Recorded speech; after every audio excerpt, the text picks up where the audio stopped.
Passage 5. This is the fighting scientists passage, which most students consider the most difficult. You should probably leave this section for last, though it may have some easy questions. In this case, it's fighting students. Question 24. For this question, you actually need to know something about forces. This was a gravitational capture, so the answer is H. Question 25. According to student 1, Algol B became post-MS star when its matter flowed to Algol A. Fact 4 says that a post-MS star turns hydrogen to helium in a shell. Answer B. Question 26. Student A claims Algol A and Algol C formed together, so they would have the most similar compositions. Answer G. Question 27.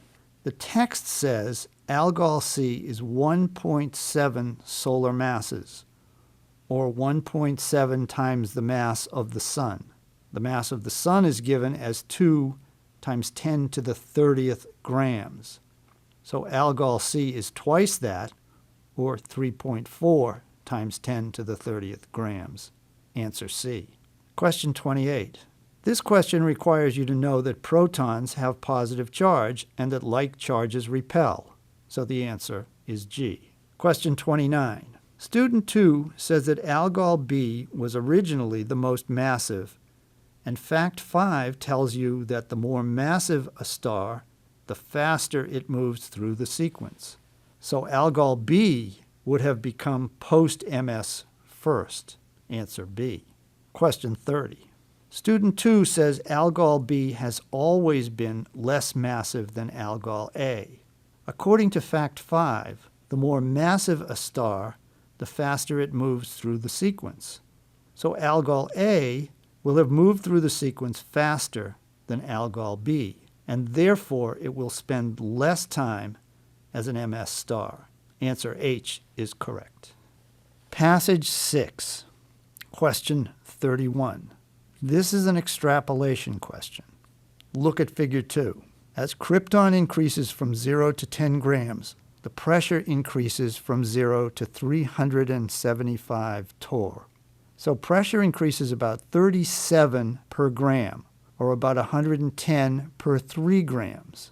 So if 13 grams were added, the pressure would be 375, the pressure for 10 grams, plus 110, the pressure for 3 more grams, or about 475. Answer C. Notice in question 31 that you don't have to get an exact answer. Almost always they will give you ranges of answers, so if you just come close, you'll get into the correct range. Question 32. This is an interpolation question. In the 3-liter vessel, the pressure of 7 grams of CO2 is about 900. For the 6-liter vessel, the pressure for 7 grams is about 500.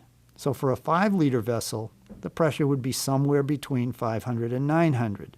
Only answer G gives you that choice. Question 33. Comparing figures 1 and 2, the pressure for O2 in the 6-liter vessel is always half of the pressure for O2 in the 3-liter vessel. That's answer A. Question 34. From the figures, the pressure from O2 is always greater than the pressure from CO2 for a given mass. Since pressure is created by the molecules bouncing off the sides of the vessel, it stands to reason that there would be more O2 molecules, so answer J is correct. Question 35. This question requires you to know that the pressure of a gas is directly related to its temperature. Since 14 degrees is less than the 22 degrees at which the experiment was originally conducted, which is found in fact 5, the correct answer is A. Passage 7. This passage has a rather confusing graph, so pay attention, please. Look at the graph. Question 36. The threshold of hearing line levels out at the bottom near a value of 2 times 10 to the first hertz. 2 times 10 to the first is 20. So answer G is correct. Question 37. The top of the frequency scale will be lowered for this loss of hearing. So the dashed line would be below the solid line. Answer A is correct. Question 38. Look at the graph. The dotted line under S equals 100% is farthest to the right, or at the highest intensity, no matter what the frequency is. The dotted line is in water, so the correct answer is F. Question 39. Look at the curve of threshold of pain and threshold of hearing. Neither goes above 2 times 10 to the 4th. So humans cannot hear sounds at 10 to the 5th dB. Therefore, answer C is correct. Question 40. The lines on the graph for any value of S are vertical. As frequency increases, S remains constant